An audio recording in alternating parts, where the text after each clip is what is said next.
Salut à tous, Steve, supporter of Marseille. On va débriefer cette victoire 5-0 OM contre Caen hier soir au stade Vélodrome. C'est parti.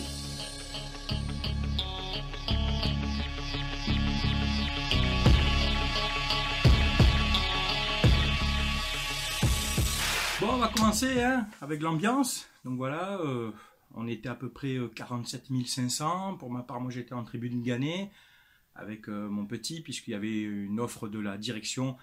Une place adulte achetée, un enfant offert, donc c'est cool, ça fait profiter les enfants. Il y avait beaucoup de familles, c'était sympa, c'était convivial du coup. En virage sud, grosse ambiance, sous Swinners, Ultra, ça a beaucoup chanté, ça a beaucoup poussé.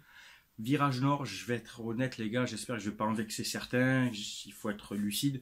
Mis à part les fanatiques, c'était très calme, enfin ça chantait très peu, un petit peu les Yankees à certains moments, mais Dodgers, MTP... Les gars, vous avez fait mieux, c'est pour ça que je me permets de dire ça, vous avez fait mieux, vous êtes capable de faire beaucoup mieux, surtout que le virage est à peu près à plus de moitié plein. C'est dommage, heureusement qu'il y a les fanats qui poussent un peu ce virage, parce que c'est un peu dommage vis-à-vis du virage sud, il y a moins d'ambiance. Donc hier au stade, donc c'est sympa, d'ailleurs j'ai croisé René Malville, c'est cool, donc il montait en Gannet, était tranquille dans l'escalier, c'est lui, c'est pas lui, hop, on a fait une petite photo sympa avec le petit, c'est cool, donc c'est un personnage qui est très souriant, très agréable comme tout le monde connaît, qui a été disponible, on a pu discuter 2 minutes, donc voilà, je le remercie, c'était très sympa. Donc pour le jeu, Mandanda dans les buts, Garcia donc, nous a fait son 4-2-3-1, donc habituel qui fonctionne. La défense centrale, ça a été costaud, ça a pris beaucoup de ballons, enfin ça a récupéré les ballons. Petit bémol sur les relances, des fois Rami, je ne sais pas si vous avez vu, des fois les relances étaient un petit peu juste, bon, il n'y a jamais eu trop de danger. Abdenour a fait son taf aussi. Dans l'ensemble, c'était correct. Pas une trop grosse opposition en face. Bon, ils ont tenu la défense sans problème. Arrière droit, Sakai. Gros match de Sakai. Gros apport offensif, surtout en première mi-temps. Beaucoup de duels gagnés. Beaucoup de courses. Du Sakai, un guerrier qui se bat jusqu'à la 90e minute. Très bon match de Sakai. Je l'ai mis dans mes bestes. Voilà, donc rien à dire de plus. Toujours régulier. De l'autre côté, Amavi, très très gros match aussi, qui a énormément apporté sur son couloir, qui a participé aux animations offensives, qui à un moment donné a lancé un contre, a déclenché un contre où il dribble 2-3 joueurs, il part dans le milieu de terrain, dommage après il a été mal exploité, mais gros match d'Amavi que j'ai mis dans mes top best, qui a fait une prestation top qualité, qui a gagné tous les duels dans son couloir et de par sa vitesse qui revient à chaque fois. Enfin, voilà, très gros match d'Amavi. Il faut préciser que quand il y a Amavi, du coup, le joueur offensif, qui était en l'occurrence Ocampos, est plus libéré des tâches défensives. C'est-à-dire qu'il n'a pas besoin de revenir pour couvrir comme quand c'est Evra. Donc, du coup, Ocampos a plus participé à l'animation offensive. Et c'est le but d'un joueur comme ça, quoi. Le milieu de terrain, les deux piliers, Anguissa, Gustavo. Je vais commencer par Gustavo, donc il met un beau but. Hop, dans la surface, belle frappe croisée. Sa frappe du gauche, classique, efficace. Gros match de Gustavo qui a récupéré énormément de ballons, qui a lancé beaucoup d'attaques, qui est dépositaire du jeu, qui distribue dans tous les sens et qui se bat à chaque fois sur tous les ballons, sur tous les duels, qui a très peu commis de fautes, il me semble. D'ailleurs, justement, il a fait, je pense, attention à ça. Mais voilà, bon match de Gustavo qui était le patron au milieu de terrain et qui a permis à Anguissa d'être un peu plus libéré et de pouvoir, de temps en temps, un petit peu dézonner, apporter un peu plus. Anguissa qui tournait un petit peu autour de Gustavo, qui aussi a fait un énorme match que j'ai mis dans mes bestes aussi, qui a récupéré énormément de ballons, qui a progressé je trouve tactiquement et techniquement. Et justement je vais venir sur cette phase tactique. Quand vous avez Amavi et Sakai, nos deux latéraux qui montent, ils sont couverts non pas par Gustavo ou Anguissa qui permutent sur les côtés, mais plutôt par un retour en défense de Gustavo ou d'Anguissa, pas les deux, c'est ou l'un ou l'autre, qui redescend un petit peu en défense centrale, et Rami Abdenour se décale sur les côtés, donc couvre les côtés. C'est-à-dire, en gros, quand Sakai et Amavi montent, vous avez Anguissa ou Gustavo qui descend, et avec Rami et Abdenour forment une espèce de défense à 3, un petit peu sur la largeur, ce qui permet de couvrir les ailes. Donc c'est très judicieux, ça limite les courses retour, c'est-à-dire quand Sakai monte, il n'a pas besoin de revenir comme un acharné, puisque c'était le côté droit, Rami couvrait son couloir, et de l'autre côté gauche, Abdenour couvrait le couloir d'Amavi. Ça fait des petites courses latérales de 20-30 mètres. C'est moins usant que de revenir sur 60 mètres. Et en plus, Gustavo ou Anguissa, comme je vous dis, qui redescendent pour couvrir aussi dans l'axe. Donc c'est très judicieux de faire ça. Et les joueurs offensifs, Ocampos, bon match aussi, qui a énormément proposé, qui a tenté beaucoup de choses, qui a amené des buts et des phases offensives sur son couloir, enfin de par sa vitesse, de par sa technique. Donc encore un bon match d'Ocampos, je suis content, il est régulier, il progresse de plus en plus à l'aise dans son couloir. Il lui manque encore plus que les buts en plus, hein, parce que c'est pas celui qui marque le plus, mais ce qu'il fait déjà c'est pas mal, donc bravo à lui. Thauvin de l'autre côté, un doublé, une passe décisive. Bravo Thauvin. Alors ses buts, c'est pas des buts à la Thauvin comme on connaît, de percussion, de dribble et de frappe enroulée. Là, il récupère des ballons qui traînent dans la surface. Mais il a le mérite d'être bien placé. Et puis surtout, il a énormément percuté, surtout en première mi-temps, où ils ont mis le feu entre lui et Sakai sur le côté droit. Et c'était, à chaque fois, c'était danger. C'était à chaque fois une phase de but. C'est surtout, ce match-là, énormément, je trouve, d'applications techniques. Très peu de déchets. Des passes appliquées dans les intervalles, beaucoup de jeux dans les petites surfaces où on perdait peu de ballons, on jouait à 3. Voilà, c'était très intéressant, c'était très bien de voir ça, c'était agréable, ça allait vite quoi, ça jouait à 3, hop, Sakai, Thauvin, hop, Sanson, hop, ça lançait, des fois, c'était vraiment agréable à voir, et ça prouve que techniquement, ces joueurs peuvent faire ça à chaque match. Sanson maintenant, donc je parlais de Sanson qui a joué une espèce de poste de numéro 10, hein, un petit peu en électron libre. Alors je vais être franc avec vous, il met un but certes, un beau but de frappe du gauche. Pour moi, ça n'enlève pas l'ensemble, il faut le jouer sur l'ensemble du match, surtout en première mi-temps, énormément de déchets de Sanson. Il faut être honnête, revoyez le match si vous n'êtes pas d'accord avec moi.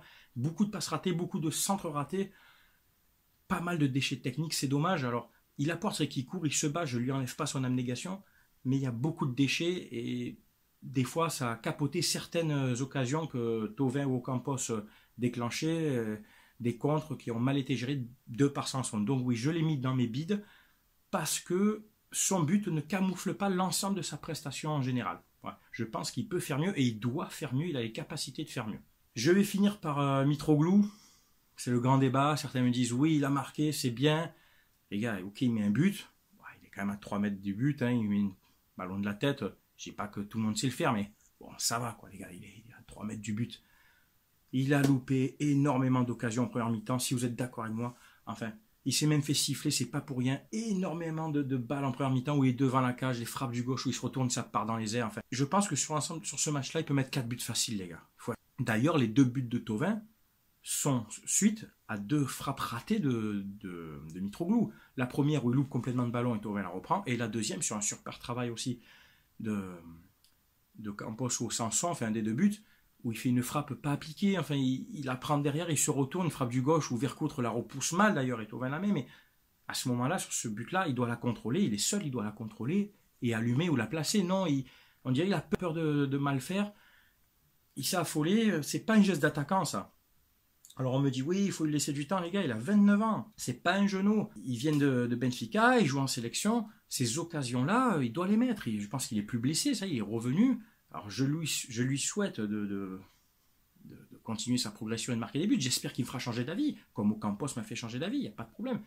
Mais les gars, je ne vais pas l'encenser sur ce match parce qu'il met un but, alors qu'il en loupe au moins 5 ou 6. J'exagère pas, il en loupe 5 faciles. Donc voilà, moi je suis partisan de, quand un joueur joue mal, il faut le dire. Quand un joueur joue bien, on le dira aussi. Je ne vais pas dire, non, moi je suis un fervent supporter de Mitroglou, vous inquiétez pas. S'il fait de la merde, il faut dire il fait de la merde. Ben, hier, il a fait de la merde. Je suis content qu'il marque, c'est bien pour l'équipe et pour lui. Mais au vu de ce match-là, je suis sûr, les gars, il y a Gomis, il y a 3-0 à la mi-temps. Ou un autre attaquant, je suis sûr qu'il y a les buts. Ensuite, les remplaçants, Doria est rentré un petit peu pour jouer un peu, pour faire souffler Rami. Bon, on va pas juger sa prestation, il a joué 5-10 minutes. Germain est rentré, là c'était intéressant, on a joué en réellement 4-4-2 avec 2 attaquants. Germain là qui s'est battu, qui a proposé, qui a fait des courses, qui a touché très peu de ballons, c'est dommage, mais qui était là, on l'a senti qu'il était impliqué, et voilà, je suis content, j'espère que ça reviendra vite pour lui aussi. Puis le 3e changement, le petit Lopez, donc qui est rentré aussi, qui a apporté un petit peu de touche technique, un petit peu de vitesse et de peps en fin de match. Puis de toute façon, au vu du score, il n'y avait pas de risque, hein, c'était pour faire jouer un peu tout le monde, donc voilà, c'était bien. C'est un beau match, 5 buts marqués, 0 encaissés, clean sheet, on n'a pas grand chose à faire, le peu qu'il a eu faire, il a bien fait. On prend 3 points, on est à la 4e place à 1 point du 3e, c'est bien, on va passer une bonne trêve tranquille et serein. J'espère qu'on continuera sur ce genre de prestations. Pour ma part, moi je me suis régalé. Au stade, c'était sympa. Voilà, c'était familial, bonne ambiance. Maintenant, je vais parler de Pierre Ménès. Pierre Ménès, qui apparemment, j'ai eu ses déclarations, qui a dit que Evra s'était fait traiter de singe et qu'il y avait eu des cris racistes à Guimarães lors de ces événements. Écoute-moi bien, sac à foutre, parce que voilà, tu as un sac à foutre, Pierre Ménès. Trouve-moi la preuve qu'il y a eu un seul cri de singe et raciste dans un parcage marseillais, et je m'excuserai en vidéo, il n'y a pas de problème. S'il y a bien un club en France où il n'y a pas de cri de singe, où il n'y a pas de racisme, c'est bien Marseille. Et je peux te dire que même s'il y avait eu un cri raciste ou de singe, les mecs autour auraient pris le mec, lui auraient mis 2 gifs, ils disaient oh, tu fais pas ça avec nous. C'est clair et net. Je pense que chacun sera d'accord avec moi que s'il y avait vraiment eu un cri de singe, le gars se serait fait taire tout de suite. Donc voilà, Pierre Ménès qui balance encore des allégations, tout ça pour faire encore de l'anti-OM, ça devient lamentable. J'espère que tous les médias qui le font travailler s'en rendent compte. Beaucoup de journalistes et consultants pensent qu'il dit de la merde, comme Riolo ou d'autres. Donc voilà, Pierre Ménès, j'espère qu'il présentera ses excuses s'il n'a pas de preuves, parce que c'est très grave, c'est de la diffamation. Et encore une fois, il prouve encore sa haine envers l'OM. Et il ne faudra pas s'étonner s'il se fait insulter, après il dit qu'il se fait insulter sur les réseaux sociaux. Mais tu le mérites, moi je te le dis, voilà, je t'insulte, tu es un sac à foutre, tu es une grosse merde, voilà, qui baffe sur l'OM, et tu mérites que ça, quoi.